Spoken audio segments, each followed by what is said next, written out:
India में सास के कत्ल की ऐसी होलनाक वारदात जिसमें करीबी अजीज ने ही 2 लाख की सुपारी दे दी।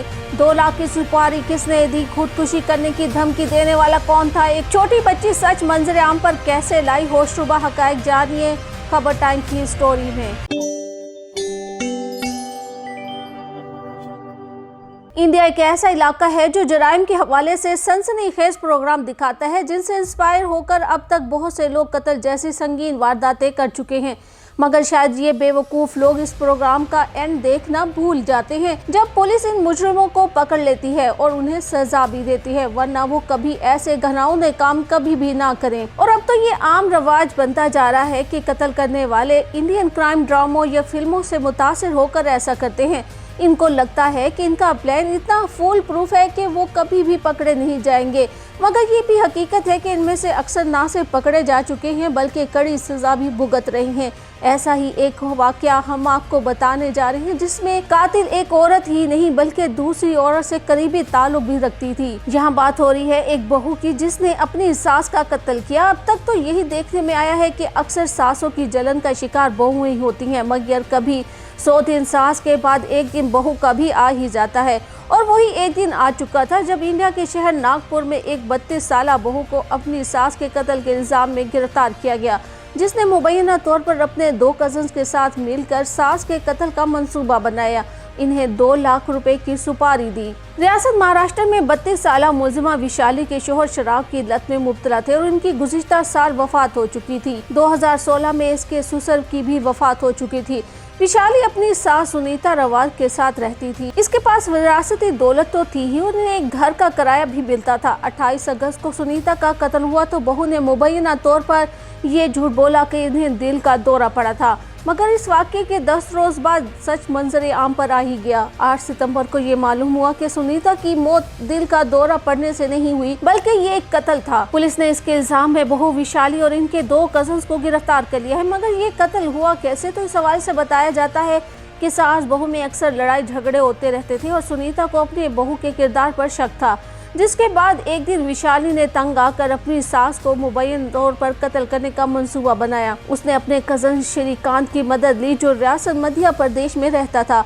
इब्तदाई तौर पर श्रीकांत कत्ल करने पर रजामंद ना था क्योंकि वो कोई आदि मुजरिम या भाड़े का कातिल तो नहीं था। तहाँ विशाली ने उसे लालच दी और मुबैना तौर पर 2 लाख रुपए देने का वादा भी किया और ऑनलाइन इसे थोड़ी थोड़ी रकम मुंतकिल करना शुरू कर दी। विशाली ने अपने कजन को ब्लैकमेल भी किया। इसने श्रीकांत को धमकी दी कि अगर इसने सास का कत्ल करने की जिम्मेदारी ना ली तो वो इनके नाम खत लिखकर खुदकुशी कर लेगी।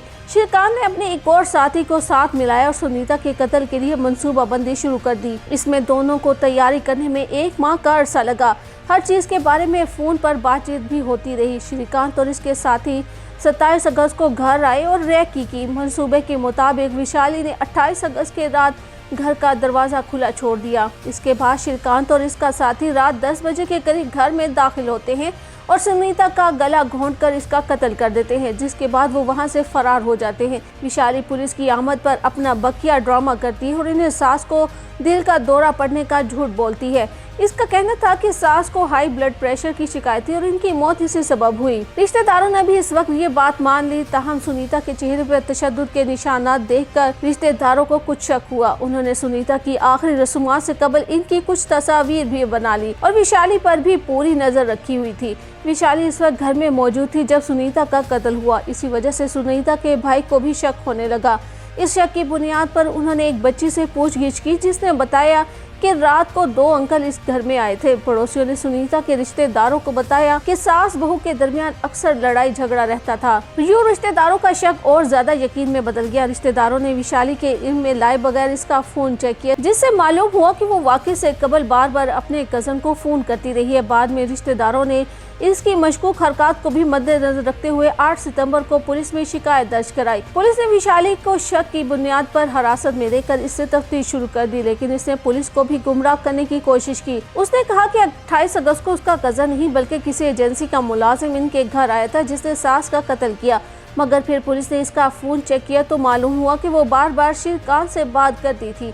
पुलिस ने श्रीकांत को तहवील में लेकर तफ्तीश शुरू कर दी है। श्रीकांत पुलिस की मार ज्यादा देर तक बर्दाश्त न कर सका और उसने इकबाल जुर्म कर दिया। इस कत्ल के इल्जाम में मरकजी मुलजिम विशाली, श्रीकांत और इसके साथी रितेश को गिरफ्तार कर लिया गया।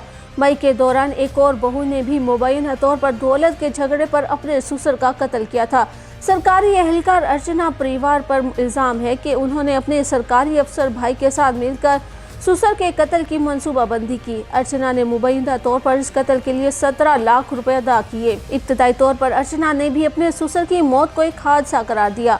पुलिस ने इस पर हिट एंड रन का केस बनाया, मगर बाद में मालूम हुआ कि ये कत्ल था। और ये कोई एक वाकया नहीं, ऐसे कई वाकया तब तक इंडिया में रूनुमा हो चुके हैं जिसमें छोटी छोटी बातों पर किसी का कत्ल कर दिया जाता है। यहाँ विशाली ने सास को इसलिए रास्ते से हटाया कि एक तो वो इनके नारवा सलूक से तंग आ चुकी थी, दूसरा अब घर और जायदाद की वो अकेले वारिस बनकर अपनी जिंदगी सुकून से गुजारना चाहती थी, मगर इस शॉर्टकट ने इसकी बाकी जिंदगी जेल की सलाखों के पीछे धकेल दी। अब वो मुकम्मल पुरसकून जिंदगी तो क्या अपने घर के सुख से भी महरूम रह गई है। और अगर उस दिन वो छोटी बच्ची इन दोनों कातलों को ना देख लेती तो शायद आज विशाली कभी पकड़ी ना जाती।